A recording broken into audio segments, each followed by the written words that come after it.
Hey everyone, Dan here, and today I'm going to be asking you all one simple question. Do you know how Stain became the hero killer that he is today?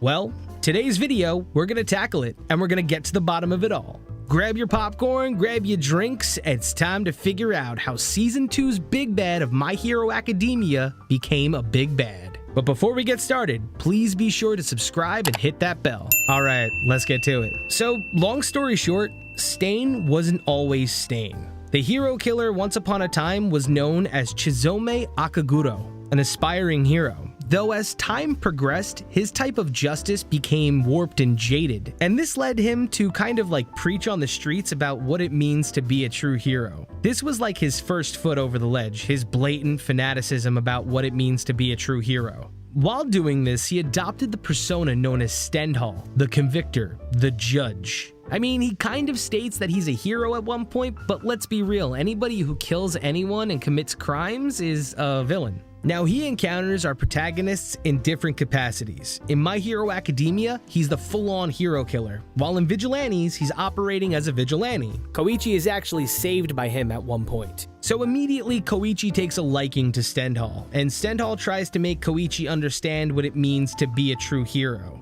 And to Stendhal, that means the elimination of anyone who pretty much commits a petty crime to a major crime. But during a conversation between Koichi's actual teacher Knuckle Duster and Koichi, he teaches him a valuable lesson, that those who deal out their own particular brand of justice are nothing but dangerous criminals. Which honestly is a little bit hypocritical coming from someone like Knuckle Duster. Though the straw that breaks the camel's back for Stain is when Koichi comes to the aid of like this bully type villain. Stendhal decides to kill the petty thug, causing the two to have a dispute. Stendhal then decides that since Koichi is willing to defend a villain, he's just as bad. So someone that Koichi idolized just a chapter ago is now coming for his head. While trying to escape, this is when the big reveal occurs. Stendhal throws a dagger at Koichi and then retrieves it from him, licking his blood. The consumption of Koichi's blood triggers Stendhal's quirk, Blood Curdle, which renders the target or targets immobile. So as he moves in for the death blow on both people, Knuckle Duster drops from the sky in All Might fashion to take on the rogue vigilante soon-to-be villain.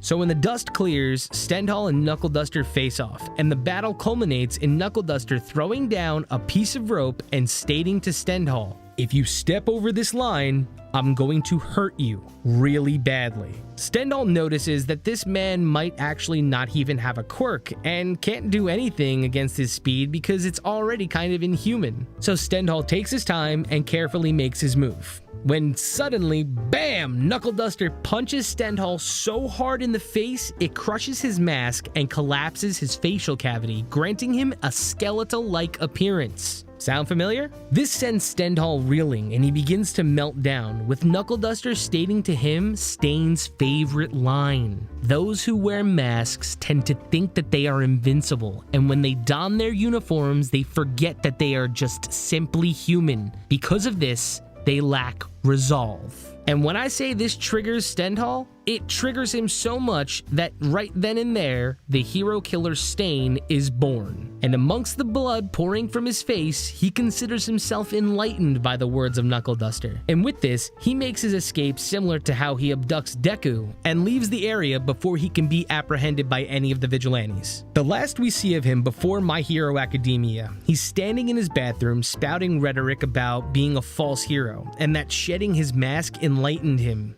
And that he did indeed lack several things, but the thing that he lacked the most was resolve. And by casting aside his mask, he can state that he has become a faceless ideology, one without an existence, one who takes action guiding those with bloodstains that cannot be wiped away. And because of this, he must become something else. And just like that, the hero killer Stain is born. And that's it for Stain's origin. That was a pretty wild trip that we just took, and I bet most of you actually didn't have a clue Stain had an actual origin. And my favorite part is the people that caused him to melt down and become a full-on villain were the cast of the Vigilantes. This arc is one of the main reasons I want an anime to happen. I mean, we would get more of Stain. Granted, we could get more of him in the future considering how the manga is shaping out to be, and being that All For One and him are in the same prison called Tartarus. Either way, Stain is a fantastic bad guy, and not bringing him back is seriously underutilizing him. But that's going to be it for today's video, ladies and gentlemen. Be sure to leave a comment down below, and let's start another discussion. I gotta give it to you guys, you're really responsive, so be sure to subscribe to see more content, and I'll actually be doing a few more origin stories as Season 4 of My Hero goes on. Most notably, I'll be covering the pro hero Fat Gum and how he'll be involved in My Hero Season 4's overhaul arc. That's it for me, ladies and gentlemen. Dan signing off. Peace out.